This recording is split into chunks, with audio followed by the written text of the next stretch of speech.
सूर्य की गतियों का वर्णन। इस अध्याय में सूर्य की गतियों का वर्णन हुआ है। सूर्य स्थिर नहीं है, यह भी अन्य ग्रहों की भांति गतिमान है। सूर्य की गतियों से दिन और रात्रि की अवधि का निर्धारण होता है। जब सूर्य विषुवत रेखा के उत्तर में यात्रा करता है तो वे दिन में अत्यंत मंद तथा रात्रि में अत्यंत तेजी से गति करता है, जिससे दिन बड़े और रातें छोटी होती हैं।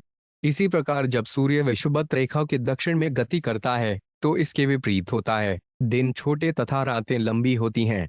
जब सूर्य कर्क राशि में प्रवेश करके सिंह राशि से होता हुआ धनु राशि में पहुंचता है तो उसके पथ को दक्षिणायन कहा जाता है।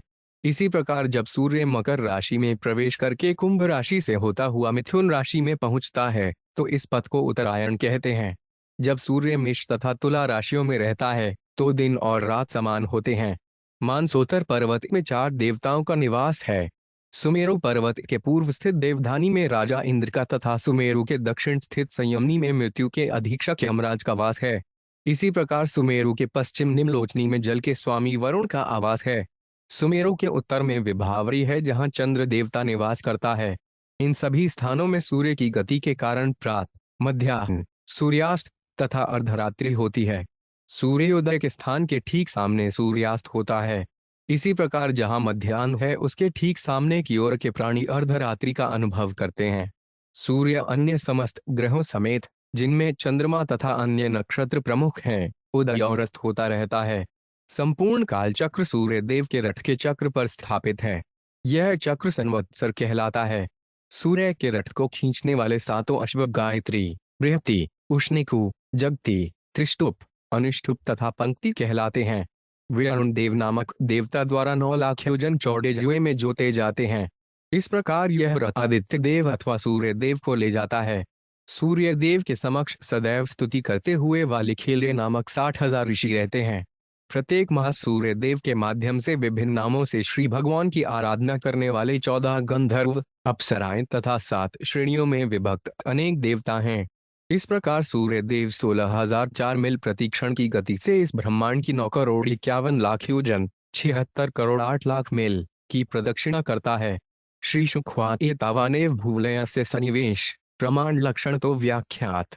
9 शब्दार्थ। श्री शुकदेव गोस्वामी ने कहा, हे राजन, मैंने यहाँ तक आपसे विद्वानों के अनुमानों के आधार पर ब्रह्मांड के व्यास 50 करोड़ योजन या 4 अरब मील तथा इसके सामान्य लक्षणों का वर्णन किया है।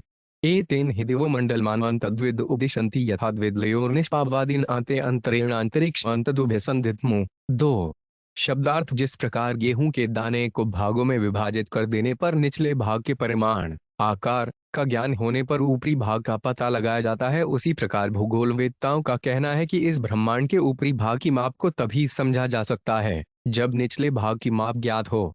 भूलोक तथा झूलोक के बीच का आकाश अंतरिक्ष अथवा बाह्य आकाश कहलाता है। यह भूलोक की चोटी तथा घुलोक के निचले भाग को जोड़ता है। यन्मध्य तो भगवान तप्त पतिस्तपन आतत पेन भ्रिलोकी प्रथपत्यवभास्यत्यात्मवासा स एप जगिन दक्षिणायन वैशुक्त सनज्ञाभिर्मायषेड्यस्मनाभिर्गतिभिरारोहणावरोहण स्मान स्थानेषु यथा स्वन्मभिप्षद्यमानो मकरादिषु राशिष्वहरात्राणि दीर्घयः स्वस्मनानि विधते। 3 शब्दार्थ। उस अंतरिक्ष के मध्य में ताप उत्पन्न करने वाले समस्त ग्रहों का राजा परम तेजवान सूर्य है, जो अपने प्रकाश से समस्त ब्रह्मांड को तप्त करता है और उसको वास्तविक स्वरूप प्रदान करता है। यह समस्त जीवात्माओं को प्रकाश प्रदान करता है जिससे वे देख पाते हैं। श्री भगवान की आज्ञानुसार वह उत्तरायण, दक्षिणायन होकर या विषुवत रेखा को पार करते हुए मंद, शीघ्र और मध्यम गतियों से घूमता हुआ समयानुसार मकरादि राशियों में ऊंचे नीचे और समान स्थानों में जाकर दिन तथा रात को बड़ा, छोटा या समान बनाता है। तात्पर्य। ब्रह्म संहिता 5.52 में भगवान ब्रह्मा की स्तुति है। यक्षरेश सविता सकल ग्रहाणा राजा समस्त सुरमूर्तिर्शेष तेजा यस्य गिराया श्रमति संनवृत काल चक्रो गोविंदमादिरुष्वंतमहं भजामि। मैं उन आदिदेव पूर्ण पुरुषोत्तम भगवान गोविंद की आराधना करता हूँ, जिनके नियंत्रण में ईश्वर के नेत्र माने जाने वाले सूर्य भी काल की स्थिर कक्षा में घूमते हैं। सूर्य समस्त लोकों का राजा है और उसमें असीम ताप तथा प्रकाश शक्ति है। यद्यपि सूर्य को भगवान अर्थात सर्वशक्तिमान कहा गया है और सचमुच ही यह इस ब्रह्मांड का सर्वशक्तिमान ग्रह है, फिर भी इसे गोविंद अर्थात श्री कृष्ण का आदेश पालन करना होता है। सूर्य देव अपनी निर्धारित परिधि से 1 इंच भी विचलित नहीं हो सकते, इसलिए प्रत्येक क्षेत्र में श्री भगवान के परमादेश का पालन होता है। संपूर्ण भौतिक प्रकृति उनके आदेश का पालन करती है, किंतु अज्ञानवश हम प्रकृति की क्रियाओं के पीछे भगवान को तथा उनके परमादेश को नहीं समझ पाते। जैसा कि भगवद्गीता में पुष्टि की गई है, मयाध्यक्षेन प्रकृति, अर्थात यह भौतिक प्रकृति ईश्वर के आदेशों का पालन करती है, जिससे सभी वस्तुओं का नियमन होता है। यद्दामेष्टलयोर्वर्ते तदहरात्राणि सम्राणानि भवन्ति यद्दा वृषभादिषु पगेषु च राशिषु चरति तदा नेवर्धन्ते हुस्तीचर मासे मासे के का घटिका रात्रिषु। 4 शब्दार्थ जब सूर्य मेष या तुला राशि पर आता है तो दिन और रात की अवधि समान हो जाती है। जब यह वृषभ इत्यादि 5 राशियों पर से गुजरता है तो दिन कर्क तक बढ़ता जाता है और तब प्रति मास आधा घंटा घटता रहता है, जब तक दिन तथा रात्रि पुनः तुला में समान नहीं हो जाते। यदा वृश्चिकादिषु पंजणसु वर्ते तदहरात्राणि विपर्याणि भवन्ति। दबलडंडा। 5 शब्दार्थ यदा जब वृश्चिक आदिषु वृश्चिक इत्यादि पदंलसु 5 बढ़ते रहता है तदा उस काल अहरात्राणि दिन तथा रात विपर्यधानी इसके विपरीत दिन घटता और रात बढ़ती है। भवंती हतोए हैं जब सूर्य वृश्चिक इत्यादि 5 राशियों से होकर गुजरता है तो दिन घटता है जब तक यह मकर राशि पर नहीं आ जाता, और फिर क्रमशः मास प्रति मास बढ़ता जाता है जब तक दिन और रात समान मेष पर नहीं हो जाते। यावच्छक्षणायुनम हानिवर्धन्ते यावदुदज्ञान रात्रय। 6 शब्दार्थ सूर्य के दक्षिणायन होने तक दिन बढ़ते रहते हैं और उत्तरायण होने तक रातें लंबी होती जाती हैं। एवं नवंबर कोटे 1 पज्ञाशलक्षानि योजना नाम मानसोत्तरगिरि परिवर्तनस्य उपदिशन्ति तस्मिन्नेन्द्रिं पूरी पूर्वस्मान् मेरो देवधानी नाम दक्षिण तो याम्या संयमनी नाम पश्चाद्वारुणी निम्लोचरणी नाम उत्तरथ सौम्या विभावनी नाम तसूद्य मध्यावास्तम्य निषिधानीति भूतान प्रवृत्ति निवृत्ति निमित्तानि समय विशेषेण मेरो चतुर्दिशमु। 7 शब्दार्थ श्री सुखदेव गोस्वामी आगे बोले, हे राजन, जैसा पहले कह चुका हूँ, पंडितों का कहना है कि मानसोत्तर पर्वत के चारों ओर सूर्य का परिक्रमा पथ 9,51,00,000 9,51,00,000 योजन 76 करोड़ 8 लाख मील है। मानसोत्तर पर्वत पर मेरु के पूर्व की ओर इंद्र की देवधानी, दक्षिण में यमराज की संयमनी, पश्चिम में वरुण की निम्लोचनी तथा उत्तर में चंद्रमा की विभावरी नामक पुरियां स्थित हैं। इन सभी पुरियों में मेरु के चारों ओर विशिष्ट कालों के अनुसार सूर्योदय, मध्याह्न, सूर्यास्त तथा अर्धरात्रि होती रहती है और तदनुसार समस्त जीवात्माएं अपने अपने कार्यों में प्रवृत्त अथवा निवृत्त होती रहती हैं। तत्रत्यान आदिव समध्यड्रत एवं सदादित्यस्तप्ति सव्वेनाचलान् दक्षिणेन करोति यत्रोदेति तस्य वह समानसूत्रनिपाते निम्लोचति यत्र क्वचन स्यन्दिन्नाभित्पत्ति तस्य हैष समानसूत्रनिपाते प्रस्वाप्यति तत्र गत न पश्यन्ति ये तो समनुपशेर्नु। दबलडंडा। 89 शब्दार्थ सुमेरु पर्वत पर रहने वाले प्राणी मध्याह्न के समय सदा ही अत्यंत तप्त होते हैं, क्योंकि सूर्य देव सदैव उनके सिर के ऊपर रहता है। यद्यपि सूर्य घड़ी की विपरीत दिशा में सुमेरु पर्वत को अपने बाईं ओर छोड़ता हुआ जाता है, किंतु यह घड़ी की दिशा में भी घूमता है, जिससे पर्वत उसके दाईं ओर रहता दिखता है, क्योंकि उस पर दक्षिणावर्त पवन का प्रभाव पड़ता है। जहां सर्वप्रथम उदय होता सूर्य दिखता है, उसके ठीक दूसरी ओर वे हस्त होता दिखता है। उससे होकर एक सीधी रेखा खींची जाए तो इस रेखा के दूसरे सिरे के प्राणी मध्य रात्रि का अनुभव कर रहे होंगे। इसी प्रकार यदि अस्ताचल के प्राणी अपनी ठीक दूसरी ओर स्थित देशों में जाएं तो उन्हें सूर्य उसी स्थिति में नहीं मिलेगा। यदा चैन्द्रिया पुरया प्रचलते पर्णदश घटिकाभिर्याम्या सपाद कोटिदयन योजनाना सार्थद्राक्षलक्षाणि 7 चिकानी चरोप्याति। 10 शब्दार्थ सूर्य इंद्र की पूरी देवधानी से यमराज की पूरी संयमनी तक 15 घड़ियों 6 घंटे में कुल मिलाकर 2:37.75,000 योजन 19 करोड़ 2 लाख कौमा की यात्रा करता है। तात्पर्य साधिकानी शब्द से पंचविंशति सहस्राधिकानी अथवा 25,000 योजन को दूरी का अर्थ निकलता है। इस प्रकार इन दोनों पुरियों की दूरी जो इसकी सूर्य यात्रा करता है 2 करोड़ 50 लाख और 12.5 लाख योजन है। यह दूरी 2,37,75,000 योजन अथवा 19 करोड़ 2 लाख मील है। सूर्य की पूरी परिक्रमा इस दूरी की चौगुनी अर्थात 9.510 योजन 76 करोड़ 8 लाख मील है।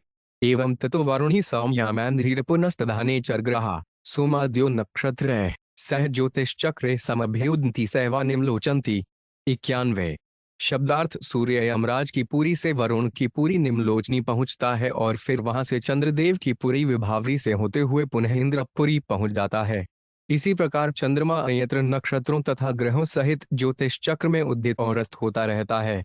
तात्पर्य। भगवद गीता 10.21 में श्री कृष्ण कहते हैं, नक्षत्राणां शशि, मैं नक्षत्रों में चंद्रमा हूँ। इससे यह सूचित होता है कि चंद्रमा अन्य नक्षत्रों के समान है। वैदिक साहित्य से विदित होता है कि इस ब्रह्मांड में एक ही सूर्य है जो गतिमान है। वैदिक साहित्य से इस पाश्चात्य सिद्धांत की पुष्टि नहीं हो पाती कि आकाश के सभी ज्योतिपुंज विभिन्न सूर्य हैं। न ही हम यह मान सकते हैं कि ये नक्षत्र अन्य ब्रह्मांडों के सूर्य हैं। क्योंकि प्रत्येक ब्रह्मांड के चारों ओर भौतिक तत्वों के अनेक स्तर होते हैं और इस पर आकार यद्यपि डॉलर ने एक ब्रह्मांड संयोजित हैं, किंतु तो भी हम एक ब्रह्मांड से दूसरे को नहीं देख पाते। तात्पर्य यह है कि हम केवल इसी ब्रह्मांड के भीतर देख सकते हैं।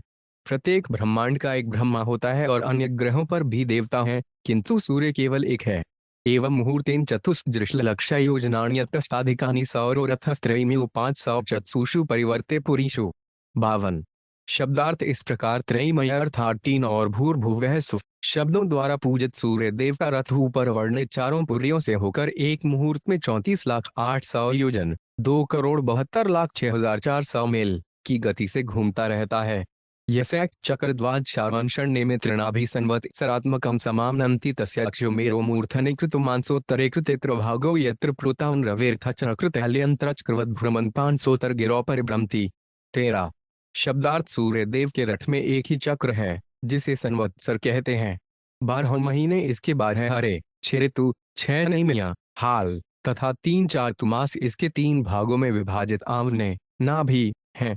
चक्र को धारण करने वाले धुरे का एक सिरा सुमेरु पर्वत की चोटी पर और दूसरा सिरा मानसोत्तर पर्वत पर टिका है। धुरे के बाहरी सिरे पर लगा यह पहिया कोल्हू के चक्र की भांति निरंतर मानसोत्तर पर्वत के चक्र लगाता है। तस्मिन् क्षेकृत मूलो द्वितीय सातक्षस्तुर्यमानेन समितस्थैल्यन ब्राक्षवत्स कवे कृतो प्रभाग। 14। शब्दार्थ कोल्हू के समान यह पहली धुरी एक दूसरी धुरी में लगी है जो इसकी चौथाई के बराबर लंबी 39,37,500 योजन अथवा 3,15,00,000 मील है। इस द्वितीय धुरी का ऊपरी भाग वायु की रस्सी द्वारा शुभलोक से जुड़ा है। रत्नीडस्तु षटित्रशलक्ष योजनाएं तस्तुरीय भाग विशालस्तवान रविर्धयुगो यत्र हरिहाय छंदो नामान सप्तारुणयोजिता वहंती देवमादित्यमु। 157। शब्दार्थ है राजनु, रथ का भीतरी भाग 36 लाख योजन 2,88,00,000 मील लंबा तथा इसका 1/4 चौड़ा 9 लाख योजन तथा 72 लाख कम है। रथ के घोड़ों के नाम गायत्री आदि वैदिक छंदों पर रखे गए हैं और उन्हें अरुण देव ऐसे जुए में जोता है जो 9 लाख योजन चौड़ा है। यह रथ लगातार सूर्य देव को लिए रहता है। तात्पर्य। विष्णु पुराण में कहा गया है, गायत्री च बृहत्युष्णिक जगति जिडपेव च अनुष्टप पंक्तिरित्युक्ताश्छंदांसि हरियोरवे। सूर्य देव के रथ में जोते 7 घोड़े गायत्री, बृहत्ति, जगति, उष्णिकु, त्रिष्ठप, अनुष्टुप तथा पंक्ति कहलाते हैं। विभिन्न वैदिक छंद सूर्य के रथ को खींचने वाले 7 अश्वों के परिचायक हैं। पुरस्तात् सवितुरुण, पश्चात नियुक्त, सौते कर्मीण की लास्ते। 16। शब्दार्थ यद्यपि अरुण देव सूर्य देव के सम्मुख बैठकर रथ को हाँकते हैं तथा घोड़ों को वश में रखते हैं, तो भी वे पीछे की ओर सूर्य देव को देखते रहते हैं। तात्पर्य। वायु पुराण में घोड़ों की स्थिति का वर्णन हुआ है। सप्तद्रुप छंदांसि वहन्ते वाग्तिर्विम चक्र पक्षन्नी बधाने चक्रवाक्ष समाहित। यद्यपि अरुण देव सबसे आगे के आसन पर आसीन होकर घोड़ों को वश में रखते हैं, किंतु वे अपनी बाईं ओर से पीछे मुड़कर सूर्य देव को देखते रहते हैं। तथा वालिखिल्या ऋषियोर दुष्पर्वमात्रा षष्टि सहस्राणि पुरत सूर्य सूक्त वकाय नियुक्ता संस्तुवंती। 517। शब्दार्थ अंगूठे के आकार वाले वालखिल्य नामक 60,000 ऋषिगण सूर्य के आगे रहकर उनका स्वस्थ वाचन करते हैं। तथा नेचर ऋषियो गंधर्वाप्सरसो नागा ग्रामण्यो यातुधाना देवा इत्यकेक्षो गणा सप्त चतुर्दशमासी मासी भगवता सूर्यमात्मान नानानासान पृथक नानानामान है पृथक कर्म विदठंद्रश उपास्ते। 18। शब्दार्थ इसी प्रकार अन्य मुनि, गंधर्व, अप्सराएं, नाग, यक्ष, राक्षस तथा देवतागण जो संख्या में 14 हैं, किंतु 2-2 के जोड़े में विभाजित हैं, प्रतिमास नया नाम धारण करके अनेक नामधारी सर्वाधिक शक्तिमान देवता सूर्य के रूप में श्री भगवान की आराधना करने के लिए निरंतर विभिन्न कर्मकांडों से उपासना करते रहते हैं। तात्पर्य: विष्णु पुराण में कहा गया है, स्तुवन्ति मुनय सूर्य गंधर्वैर्गीयते पुर नृत्यंतो 5 सरसो यान्ति सूर्य स्यानुन्निशाचय वहन्ति पुनगा यक्ष क्रियते उभिषु संग्रा वालिखिल्या सत एवं परिवारे समास्ते सो 5 हंसवगण विसर्ग सूर्य मंडले मुनियतम हिमोष्ण वारे वृष्टिना हेतुत्वे सपैगत। सर्वशक्तिमान सूर्य देवता की आराधना करते समय गंधर्व उनके समक्ष गाते हैं, अप्सराएं रथ के समक्ष नाचती हैं, निशाचर रथ का पीछा करते हैं, पन्नग रथ को सजाते हैं, यक्ष रथ की रक्षा करते हैं और वाल्खिल्य नामक ऋषिगण सूर्य देवता को घेर कर स्तुति करते हैं। 14 सहयोगियों के साथ जोड़े ब्रह्मांड भर में हिम, ताप तथा वर्षा का उचित समय निश्चित करते हैं। लक्षोत्तरम सार्थज्ञ कोटि योजना प्रिमंडलन भूलय से क्षणेन सगव्युत्युत्तरन द्विसहस्र योजनानी सबुड़े 519। शब्दार्थ है राजन, भूमंडल की परिक्रमा करते हुए सूर्य देव एक क्षण में 2000 योजन तथा 2 कोस 16,004 मील की गति से 9,051 शून्य योजन 76,088,000 मील की दूरी तय करता है। इस प्रकार श्रीमद्भागवत के पंचम स्कंद के अंतर्गत सूर्य की गतियों का वर्णन नामक 21वें अध्याय के तख्त वेदांत तात्पर्य पूर्ण हुए।